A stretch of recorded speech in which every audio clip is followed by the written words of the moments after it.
Good morning students, मैं आपका शिक्षक अनिल कुमार आज एक और बार हाजिर हैं हम आपकी सेवा में।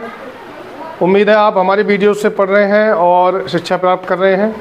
कोशिश तो हमारी यही रहती है कि हम प्रश्नों में कोई गलती ना करें, फिर भी मनुष्य हैं, कहीं ना कहीं थोड़ी बहुत मिस्टेक हो जाती है, तो उसे इग्नोर करके आप सही आंसर लिख लीजिए। ठीक है।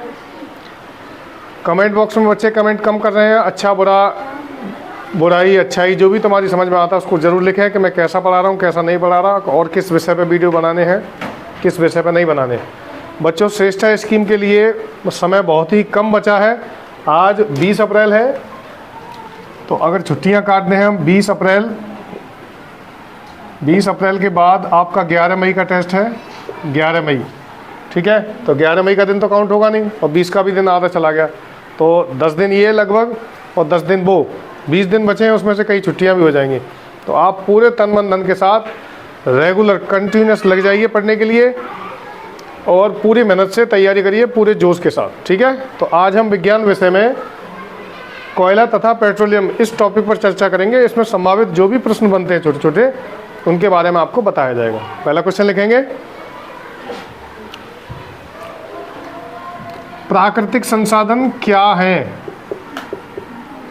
प्राकृतिक संसाधन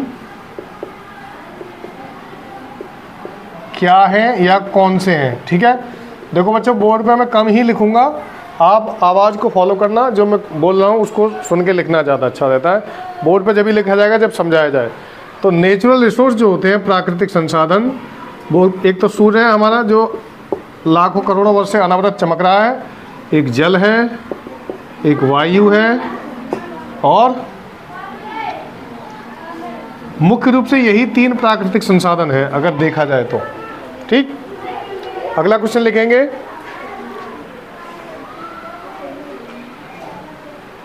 ऐसे संसाधन जो शीघ्र ही समाप्त होने वाले हैं। ऐसे संसाधन, ऐसे प्राकृतिक कर लेना, ऐसे प्राकृतिक संसाधन जो जल्दी ही समाप्त होने वाले हैं, वो कौन से हैं? तो आपको मैं बता दूं, आने वाले कुछ सालों बाद भूमि से जो जीवाश्म ईंधन निकाला जाता है, जिसे कोयला बोलते हैं, क्या बोलते हैं? कोयला। आने वाले 50 वर्षों में या 100 वर्षों में बिल्कुल समाप्त हो जाएगा। तो एक तो है कोयला, और दूसरा है पेट्रोलियम पदार्थ। देखो, पेट्रोलियम के बारे में यहाँ चर्चा कर ले बच्चों। पेट्रोलियम 2 शब्दों से मिलकर बना है, पेट्रा धन ओलियम। किसे? पेट्रा धन ओलियम। और ये है समुद्र के नीचे पहाड़ों को चीर कर निकाले जाने वाला, समुद्र के नीचे से जो पहाड़ होते हैं उन्हें चीर कर निकाला जाता है कच्चा तेल। क्या निकाला जाता है? कच्चा तेल। इसको ही पेट्रोलियम कहते हैं। इसमें 4-5 अवयव होते हैं इसके, पेट्रोल, डीजल, मिट्टी का तेल, और गैसोलीन, और लास्ट में कोल टार। ठीक है। अगला क्वेश्चन लिखेंगे,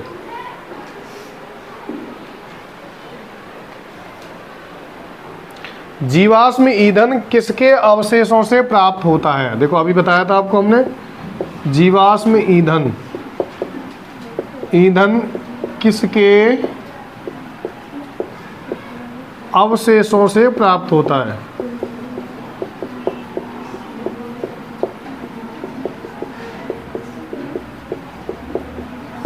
देखिए, यहां पर 2 चीज समझने वाली है बच्चों। देखिए, पहला तो जीवाश्म, ये क्या होता है, ये क्या भला है? जीवाश्म किसे बोलते हैं? हजारों लाखों वर्ष पहले वनस्पतियों और जीवों के दबे हुए जो अंश होते हैं, उन्हीं को जीवाश्म बोलते हैं। ठीक है। वनस्पति यानी पेड़ पौधे, वनस्पति और जीव जंतुओं के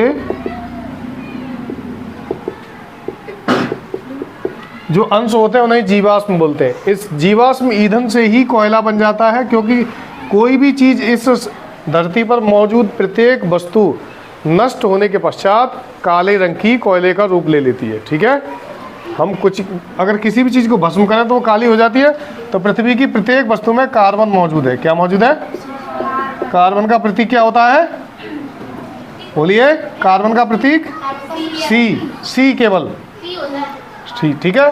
तो जीवाश्म समझ गए। लाखों वर्ष पहले जो धरती के नीचे जीवों के अंश या पेड़ पौधे दब गए हैं, वो समयांतराल बाद या उसको कहें हम निम्नीकरण के द्वारा वो कोयले के रूप में परिवर्तित हो गए हैं, उसी को जीवाश्म बोलते हैं। तो जीवाश्म ईंधन किसके अवशेषों से प्राप्त होता है? इसका आंसर मिल गया, वनस्पति और जीव जंतुओं के अवशेषों से, ठीक है।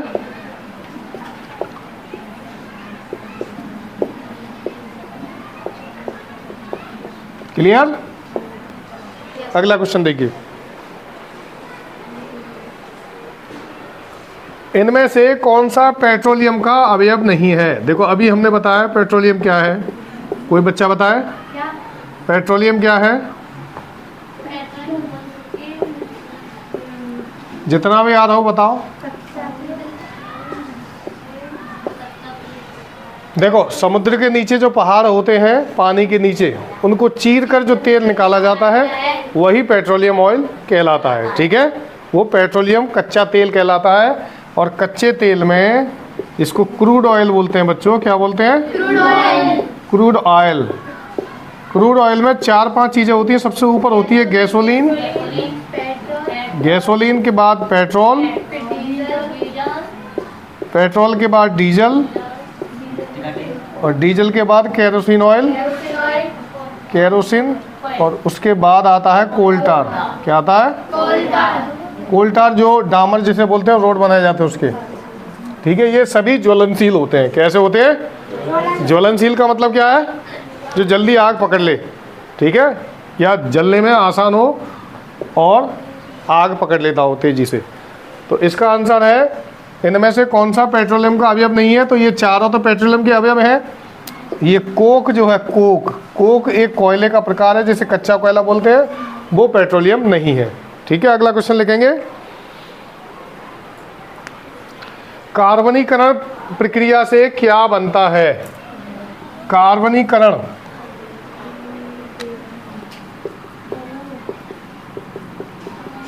कार्बनीकरण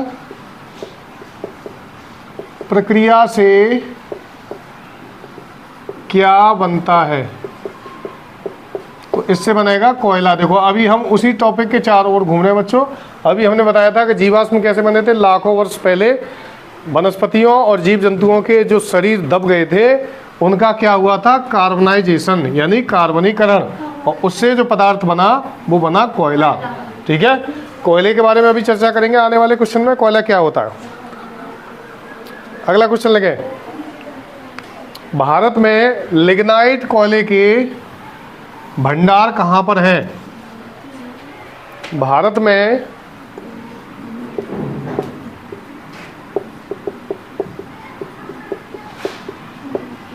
लिग्नाइट कोयले के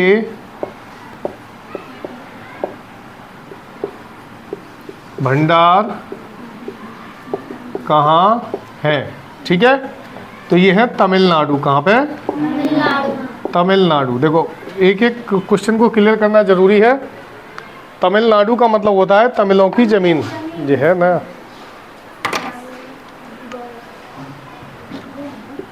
देखिए अब अभी हम बता रहे थे कि कोयले के प्रकार क्या होता है, इस पर चर्चा करते हैं। 4 प्रकार का कोयला होता है बच्चा।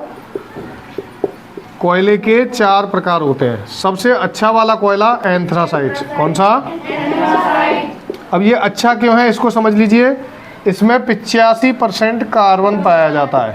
क्या पाया जाता है? उसके बाद आता है आपका बिटुमिनस, नहीं लिग्नाइट आएगा, लिग्नाइट। उसके बाद लिग्नाइट, फिर बिटुमिनस, और सबसे लास्ट में कोक।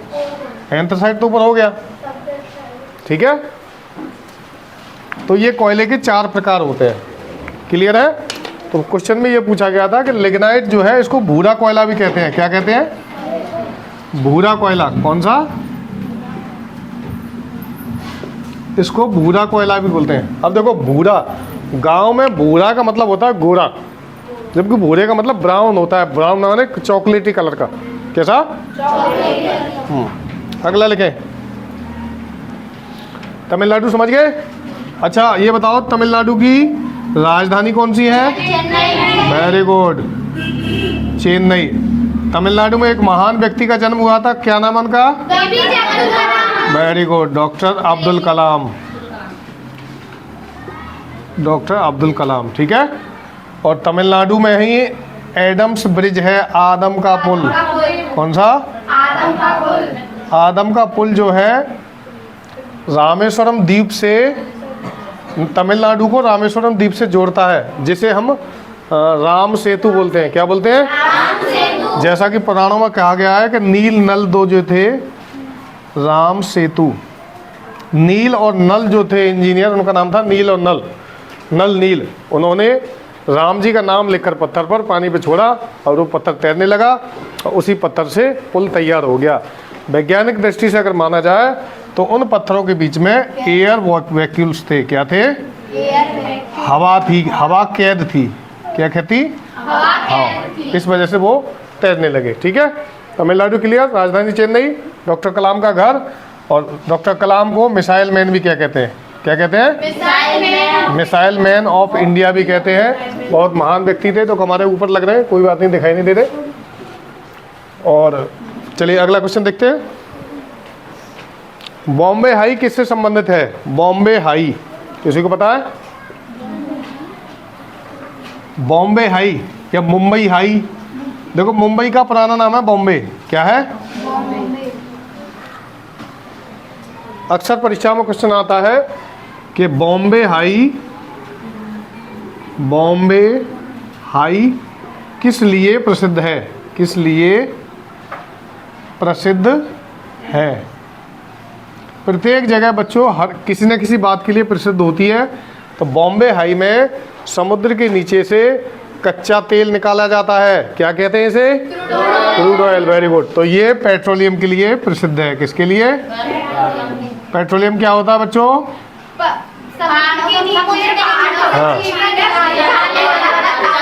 हाँ वेरी गुड। पेट्रोलियम को एक शब्द में अगर कहें तो क्रूड ऑयल कह सकते हैं, कच्चा तेल। ठीक है, झंझट खत्म। अब कुछ बच्चे कच्चा तेल ये ना समझे कि कढ़ैया में तेल दे दिया कड़वा और वो कच्चा रह गया तो वो कच्चा तेल हो गया, ऐसा नहीं है। ठीक है, वो खाने वाला तेल होता है और ये जलाने वाला तेल होता है, इससे ईंधन प्राप्त करते हैं। ठीक है, और इसकी रिफाइनरी कहाँ है हमारे नज़दीक? बताइए। मथुरा, कृष्ण की नगरी, मथुरा में है रिफाइनरी। कौन सी? और बहुत बड़ी रिफाइनरी है ये। रिफाइनरी का मतलब होता है यहाँ पर क्रूड ऑयल में से 400-500 चीज़ों को अलग किया जाता है। ठीक है ना, रिफाइन करना, छानना, बीनना, फटकना। अगला लिखिए, ये वाला मैंने लिखा दिया, वैसे चाहो तो तुम लिख सकते हो। कौन से कोयले में कार्बन की सबसे अधिक मात्रा पाई जाती है? लिख लेना 85%। ठीक है, लिख रहा। अगला लिखिए, ये भी लिखा दिया मैंने। भूरे रंग का कोयला कौन सा होता है? कौन सा? लिग्नाइट। अभी बताया था भूरे रंग का कोयला लिग्नाइट होता है, जो कि कहाँ पाया जाता है? तमिलनाडु में। कहाँ पे? तमिलनाडु। और सबसे लद्दड़ कोयला अगर पूछा जाए, सबसे खराब क्वालिटी का, तो वो होता है बिटुमिनस। क्या होता है? बिटुमिनस।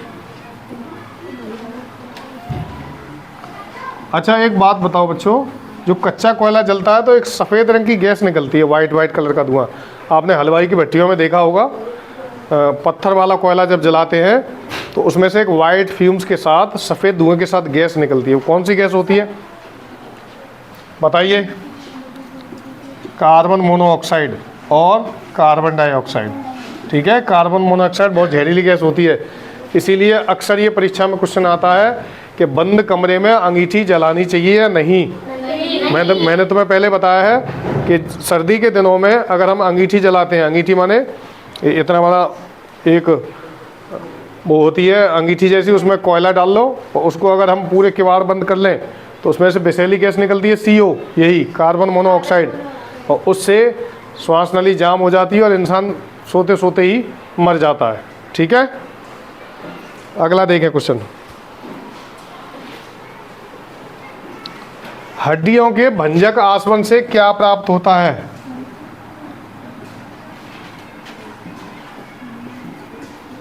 हड्डियों के